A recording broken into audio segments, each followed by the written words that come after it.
Au sein du Centre national de recherche sur l'environnement, l'équipe du laboratoire de microbiologie de l'environnement travaille sur les micro-organismes qui s'associent naturellement avec les plantes, particulièrement les mycorhizes et les rhizobiomes, donc des associations symbiotiques qui sont bénéfiques pour ces plantes.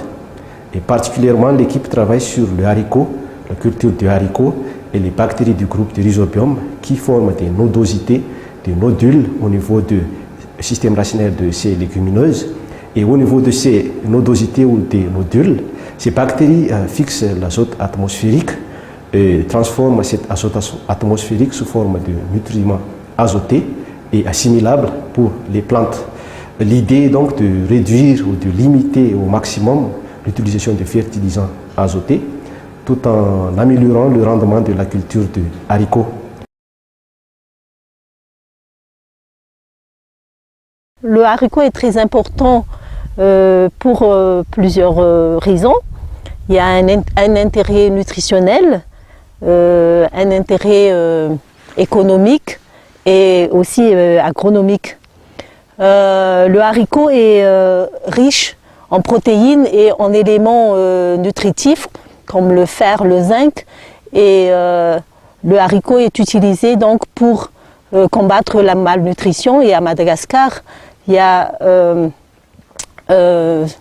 cette malnutrition est très importante dans plusieurs régions, donc on essaie de disséminer le haricot.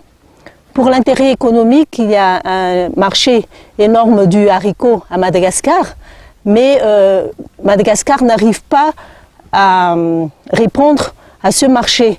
Donc l'offre est très inférieure à la demande.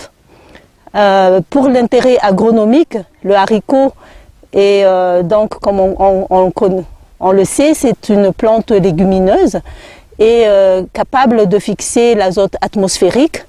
Donc le haricot peut apporter l'azote nécessaire à son développement, mais aussi pour l'amélioration du sol. Je vais vous présenter le Moyen-Ouest du Vaknakaret, du côté de Ankazmirut. C'est une zone où il y a beaucoup d'espace et on peut encore étendre l'agriculture. Par exemple, le haricot dans le Moyen-Ouest du Vaknakaret est surtout cultivé sur le sol de Baibou, c'est-à-dire un sol alluvionnaire, qui est riche, et donc les agriculteurs peuvent avoir suffisamment de récoltes. Mais seulement le Baibou est très limité, donc on voudrait étendre la culture du haricot sur le Tanet, qui est immense dans le Moyen-Ouest de Vaknakaret. Dans le Moyen-Ouest de Vaknakaret, le sol est acide, mais c'est un sol bien structuré, un bon sol, mais cette acidité du sol fixe le phosphore. Et donc la plante devient carencée en phosphore et en azote.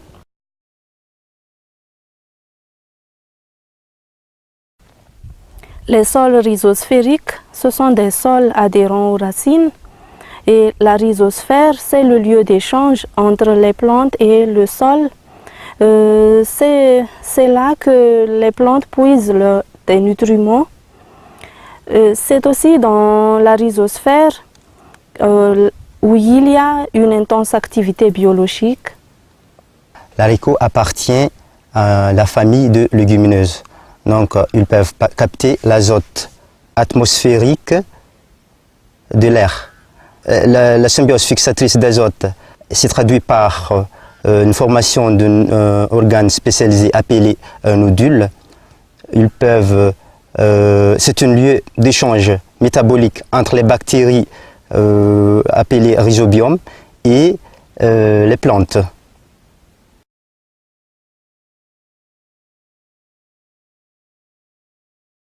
Différentes activités sont réalisées au laboratoire à partir des nodosités récoltées sur le terrain. Pour la réalisation de ces activités de recherche, le CNRE travaille également avec des jeunes chercheurs, des jeunes doctorants, dont celui qui est à mes côtés. Un doctorant qui travaille sur la caractérisation de la diversité des bactéries associées aux aux haricots, et afin qu'on puisse utiliser donc les sources efficientes de ces bactéries pour l'amélioration du rendement de ces plantes. Donc il va nous parler également des différentes étapes qu'on devrait passer pour identifier des sources performantes au laboratoire. La première étape est de séparer le nodule du système racinaire du haricot collecté au champ. La deuxième étape est d'observer macroscopiquement l'aspect morphologique du nodule sous la loupe binoculaire. C'est dans des conditions strictement aseptiques qu'on isole des sources de rhizobium à partir de nodules. Les sources pures de rhizobium sont obtenues après 3 à 7 jours de culture dans le tube à 30 degrés Celsius. L'étape suivante sera de déposer la culture pure de rhizobium entre la lame et la lamelle et on observe microscopiquement après avoir coloré. La production de l'inoculum se fait également sous une condition strictement aseptique. Sous ces conditions, on répique une partie de culture pure et on le met dans un milieu préalablement préparé. L'incubation de l'inoculum se fait sous une légère agitation. La dernière étape de ce travail de recherche est de constituer et de conserver une collection de sources de rhizobium issues de différents écosystèmes cultivés à Madagascar. Donc, cette collection pourra être par la suite exploitée sur le long terme et également pourra être utilisée dans d'autres domaines de recherche dans l'avenir. Le dispositif expérimental a 8 traitements, 3 niveaux de phosphore, 0 apport donc, 50 P2O5 et 200 P2O5. Ensuite, en dolomie, nous avons apporté la dose recommandée 500 kg à l'hectare de dolomie. Donc il y a des parcelles avec dolomie et sans dolomie. Ensuite, nous avons un essai inoculation, c'est-à-dire des parcelles inoculées et parcelles non inoculées, mais croisées avec ces différentes doses de phosphore et de dolomie. Ici, nous voyons la parcelle témoin, c'est-à-dire on n'a rien apporté du tout sans dolomie, sans phosphore et sans inoculation. Donc vous voyez l'état de la plante du haricot. La plante est rabougrie, le développement ne se fait pas normalement et il y a une forte carence donc en phosphore et en azote. Maintenant je vais vous montrer 2 différentes parcelles pour montrer les effets des traitements.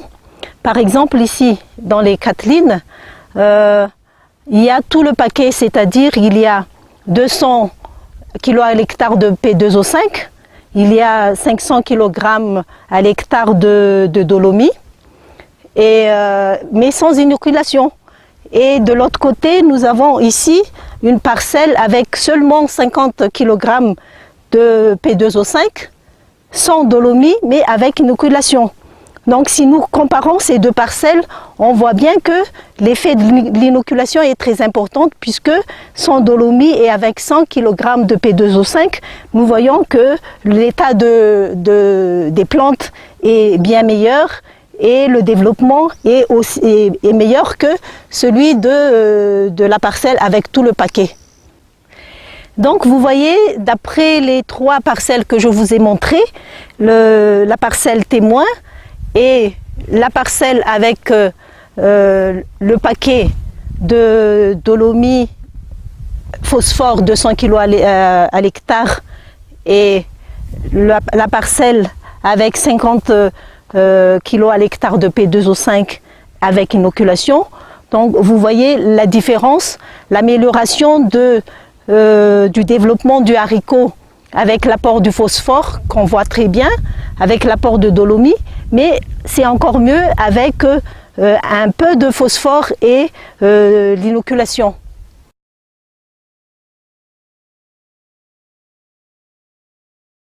Au-delà de la recherche scientifique, ce genre d'activité de recherche permettra d'une part de former des jeunes scientifiques, des jeunes docteurs qui deviendront des spécialistes dans le domaine, et d'autre part de pouvoir vulgariser et appliquer cette technologie d'inoculation microbienne auprès des paysans producteurs de haricots.